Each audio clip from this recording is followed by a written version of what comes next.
Hey everyone, I want to talk about something important today because it's time to get back to our roots around free expression on Facebook and Instagram. I started building social media to give people a voice.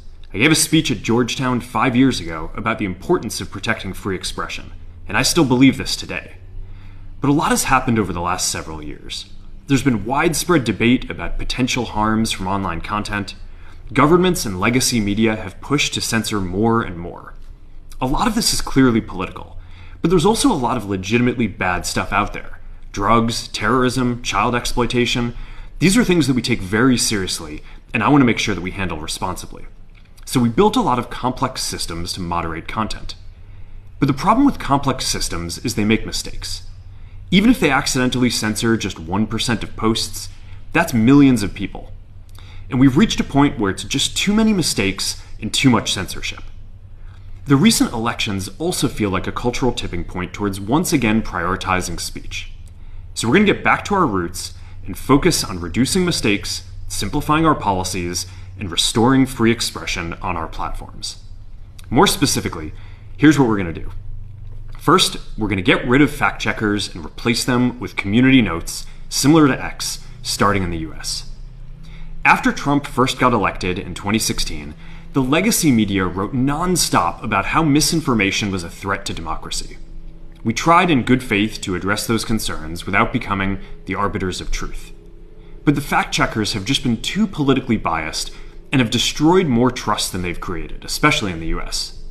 So over the next couple of months, we're going to phase in a more comprehensive community notes system. Second, we're going to simplify our content policies and get rid of a bunch of restrictions on topics like immigration and gender that are just out of touch with mainstream discourse. What started as a movement to be more inclusive has increasingly been used to shut down opinions and shut out people with different ideas, and it's gone too far. So I want to make sure that people can share their beliefs and experiences on our platforms. Third, we're changing how we enforce our policies to reduce the mistakes that account for the vast majority of censorship on our platforms. We used to have filters that scanned for any policy violation.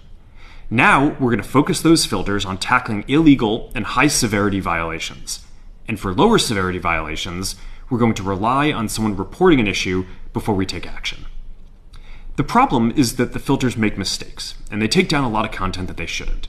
So by dialing them back, we're going to dramatically reduce the amount of censorship on our platforms. We're also going to tune our content filters to require much higher confidence before taking down content. The reality is that this is a trade-off. It means we're going to catch less bad stuff, but we'll also reduce the number of innocent people's posts and accounts that we accidentally take down. Fourth, we're bringing back civic content.